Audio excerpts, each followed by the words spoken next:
Archas with his sons. We have a seven-pointed star, and we know that Yahweh the Christ went into the heavens and picked up the specter from the throne, which is Pleiades. Remember, the Pleiades are 7 islands and controls the universe. The Pleiades, or 7 sisters, as it's also known, which is mentioned twice in Job, are 7 stars connected with the Southern Cross. 5 that make up the cross, and the other 2 that point at it. We understand that Archas is a fixed star in our solar system within the northern hemisphere that sits at the end of the handle of the Big Dipper, and is the only star mentioned in the 66 books. Now, don't let this confuse you, because it only appears to be in the north from where we sit. Anyway, it was and is this constellation known as Archas, or the Great Bear, with its 7-starred companion, the Little Bear. The 2 names, I believe, are one and the same, and with this in mind, consider that Archas and Archas is who we refer as Satan. Hear me out on this. Archas is fixed, as we would say, in the lower realm, and can't move or get out, at least until Yahweh releases him. And if you look at the Big Dipper, it appears to be tilted in a position that pours out onto the earth. So, turn with me to 2nd Enoch, chapter 26. And I summoned the very lowest a second time, that being the saddest depths of his heart, and said, Let Archas come forth hard. And he came forth hard from the invisible, and Archas came forth hard, heavy, and very red. And I said, Be opened, Archas, and let there be born from thee children of darkness in a physical and spiritual sense. And he became undone, or into being. An age came forth, very great and very dark, bearing the creation of all lower things. And I saw that it was good, and said to him, Go thou down below, and make thyself firm, and be for a foundation for the lower things. And it happened, and he went down and fixed himself, and became the foundation of the lower things, and below the darkness or offspring there is nothing else.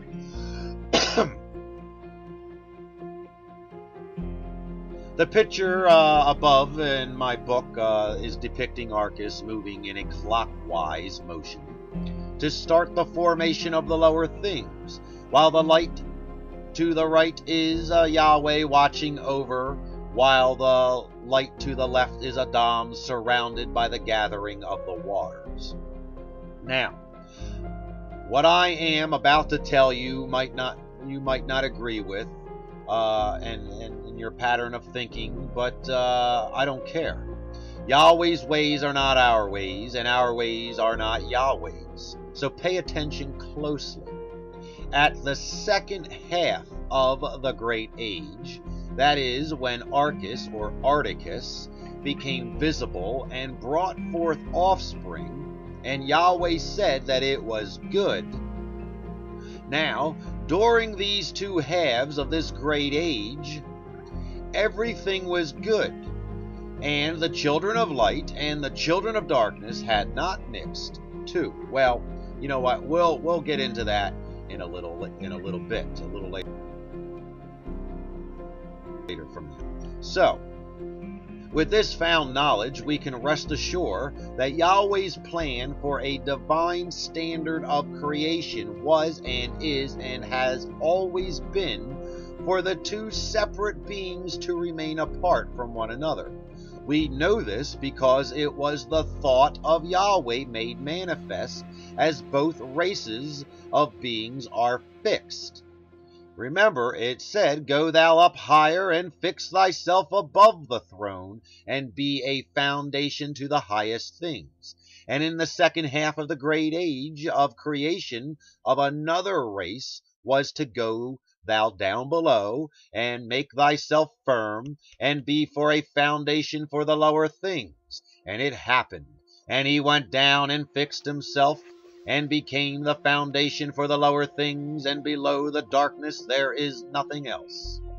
This is clearly stated as a command of kind after kind, and kind begets kind. And in Genesis chapter 1 we can read of these things, as well as Genesis 2:17. We also have confirmation of it in Deuteronomy 7:1-6, and 2 Corinthians 6:14-18, and also in 1 Thessalonians 5:4-6, where it says, "Be you, brethren, are not in darkness, that the day should overtake you as a thief. You are the children of light, and the children of the day. We are not of the night, nor of the darkness. Therefore let us not sleep as do others, but let us watch and be sober." You say, what does this all mean? Well, it means whatever Yahweh wants, he does. And no matter how you flip the coin, it will always be up to him. Yahweh does what he pleases, and there is nothing you or I or any other the creations can do about it. Yahweh says, "I will do all my pleasures and all my wonders because I'm Yahweh." This is Yahweh. We got to keep this in mind. So, the thought process of our mind is you think, you do. And that is the same with the Almighty. And that's that. If you have a thought in your mind, it is your thought. And therefore, I am unable to alter that thought unless you allow me. But with Yahweh, we are not able to alter his thought. Listen here.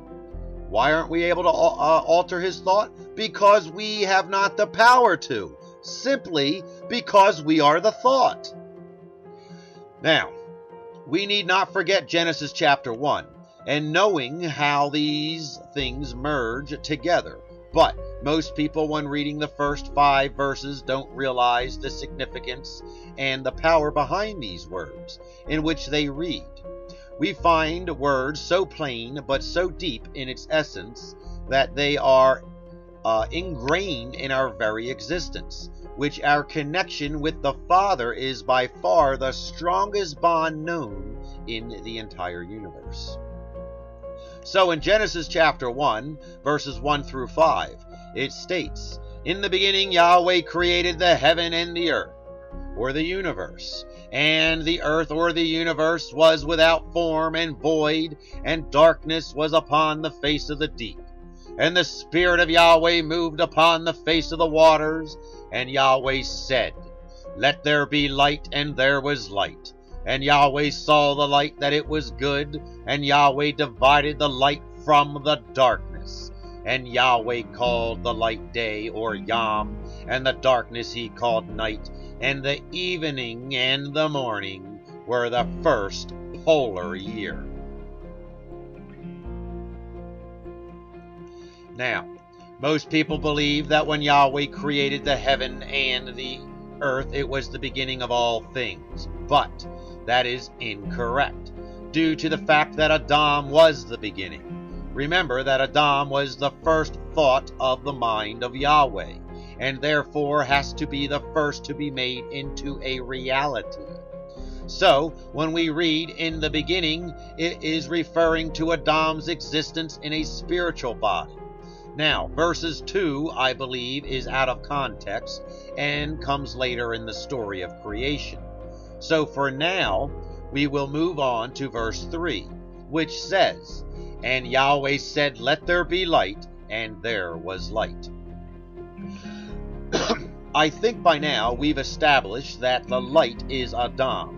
And the other point that needs to be made is that without light, nothing could exist, which proves the rule that the heaven and the earth has to come sometime after.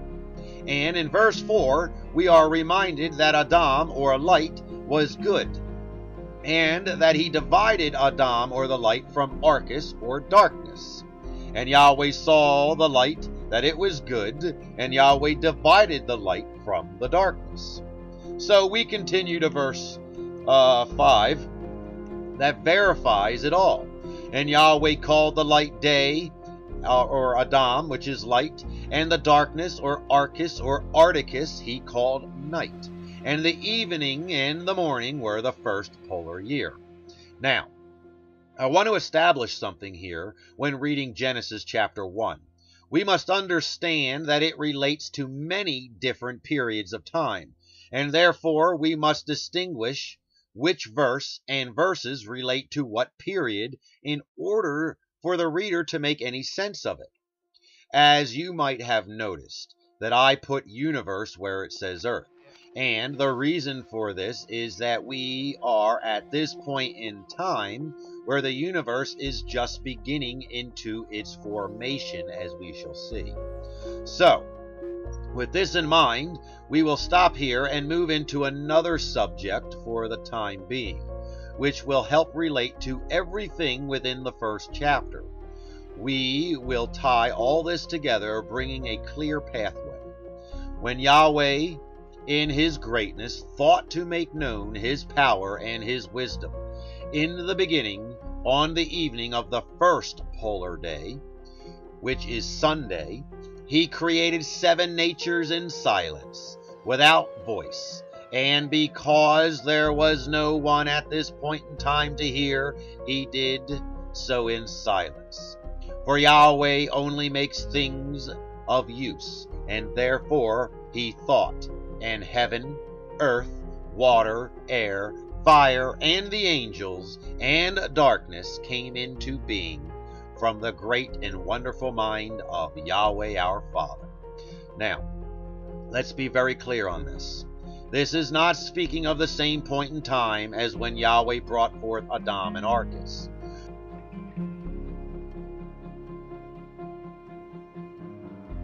For that was known as the Great Age, a great age of existence, and is therefore separate from the polar cycles of the creations, as we will soon see. And this is why there was none to hear, because Awdawm went up above while Archas went down below, and in between was the throne or dwelling place of Yahweh. Now, keeping this in mind, we can move forward to what took place next, and asking Almighty Yahweh to lift the veils so his glorious wisdom may shine upon us.